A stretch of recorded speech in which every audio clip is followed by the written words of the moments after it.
What up? The real MVPs here. Today, let's go over why I feel like some of these bigger bass push forward earlier. Let's go. My opinion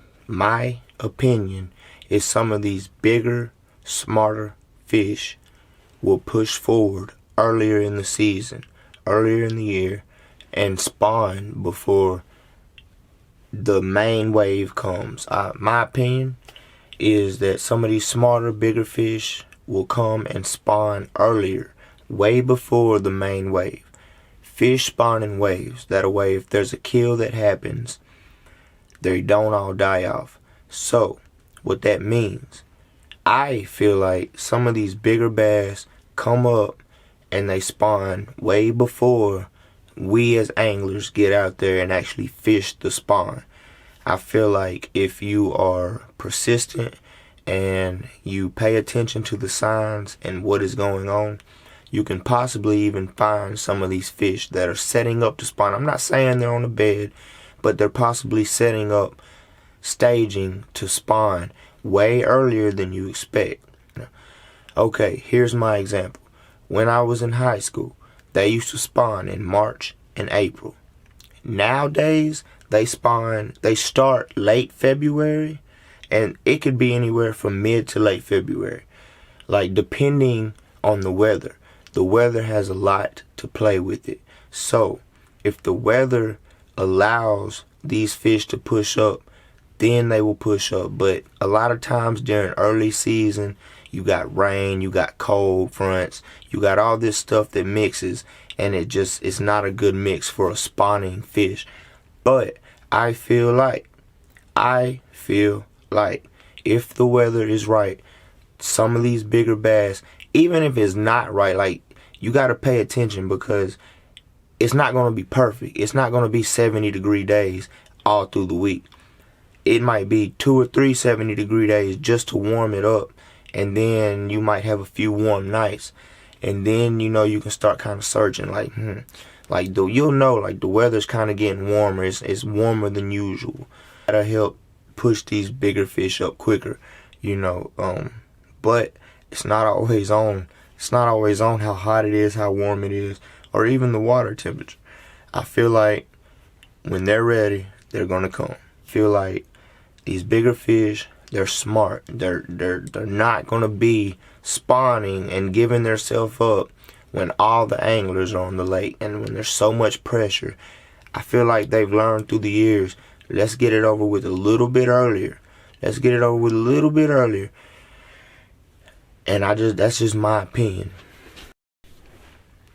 Sometimes early in the year, you will even see pictures of guys catching these huge bass, and you'll be like, it's kind of early, you know what I'm saying? It's kind of early to be catching a spawning fish. They're not spawning. I'm saying they're setting up. They're coming to the areas, at least checking the areas out that they want to spawn. I feel like some of these big girls do it earlier. That's just what I feel like. I've seen pictures of these guys earlier in the year. We got a few lakes out here that have trophy fish. And early in the season, it seems like these guys just pull these fish out with red tails. That is a sign indicating that they are fanning a bed. They're fanning a bed. They got red, bloody tails. They're fanning a bed. And it's way earlier than you expect. It's way earlier than anybody's on the water fishing for spawning fish. And that has led me to start going out here and hunting for these fish. Trying to find those bigger girls. Like, you should be on the hunt right now. If you're in the South, you should be hunting right now for those big girls. I'm not saying they're going to be on a bed, but I'm saying you should be hunting right now for a big fish, because it is a good time to catch one. I feel like slowing down is the key. I feel like slowing way down is the key. Now, you can use search baits to find these fish, but I feel like dragging baits such as like a trick worm or even a ribbon-tail worm is a good way to find these fish. Now, a key with the ribbon-tail worm, You have to pay attention because sometimes they will bite the tail. And then that's when I like to go to the trick worm. I like to switch it over. If they're just biting the tail and just kind of running off with it and not really getting the full bait, switch it over to a trick worm. It's almost the same presentation. It's still a worm, but it's a straight tail bait. It's just something about it. I get a better bite ratio. I get better hookups. More fish actually take the bait. You'll still get a short strike here and there. You'll still get a tug, or you'll still get one that kind of runs off with it. Even a lizard, something like that. Dragging a bait real slow in areas that you think a bass would spawn. And sonar. I don't have live scope, so I pond fish a lot as well. I do fish lakes, but I pond fish a lot as well.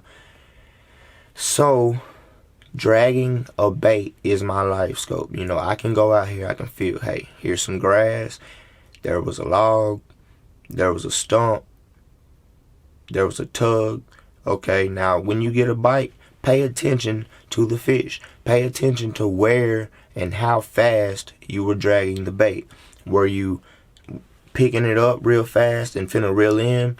Were you just creeping it along, dragging it? Pay attention.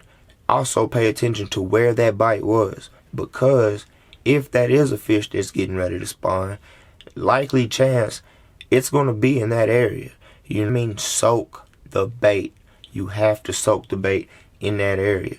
Like I said, trick worm, ribbon tail, lizard, but I feel like those ribbon tail worms and those lizards, they have the little tails that have a little action, and I just feel like those bass sometimes earlier in the season, I'm not saying always, earlier in the season they'll grab that tail and they'll kind of run off with it. They won't grab the whole bait. That's when I like to go to a trick worm, jig, something like that. Trick worm, jig, spinner bait. If I know a fish is in the area, if I've found the fish, pinpointed and located the fish, I will throw a spinner bait right over top of it.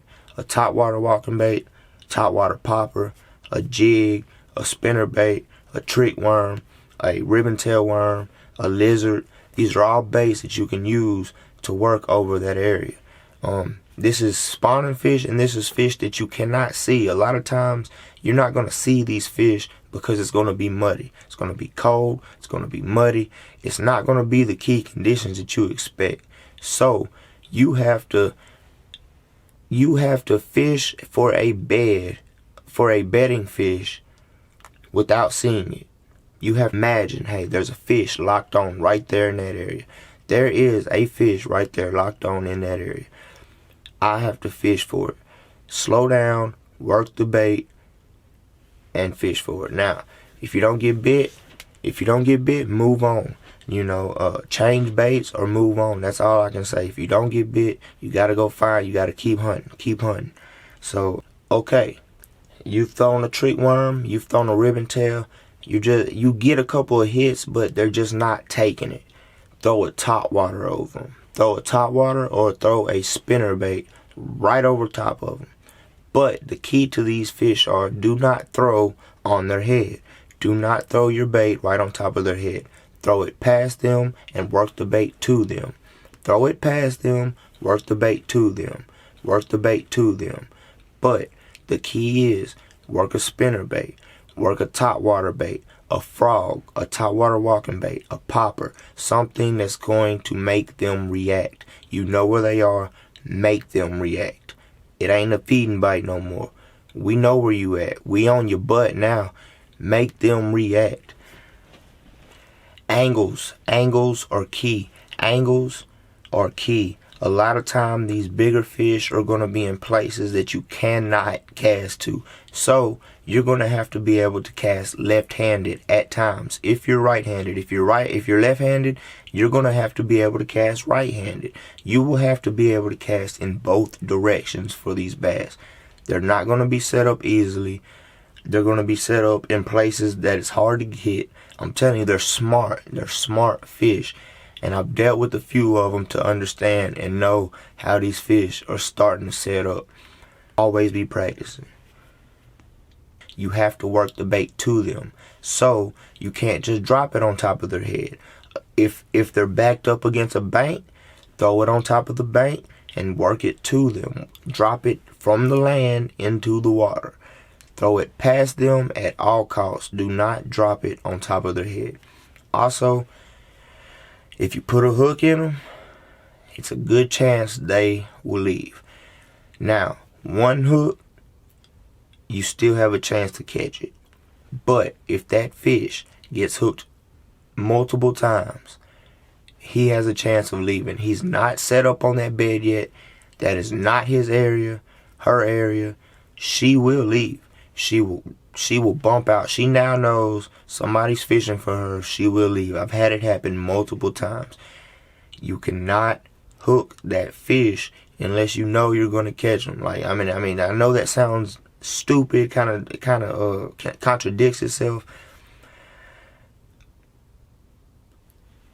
If you're throwing a frog, make sure that fish has the frog in his mouth. Don't just, like, if you see the splash, don't set that hook until you feel the weight of that fish. If you're throwing a jig, wait till you feel the weight of the fish. If you're throwing a spinnerbait, wait till you feel the weight of the fish. If you're throwing a worm, you're going to see that fish take off to the side. You're going to feel it yank.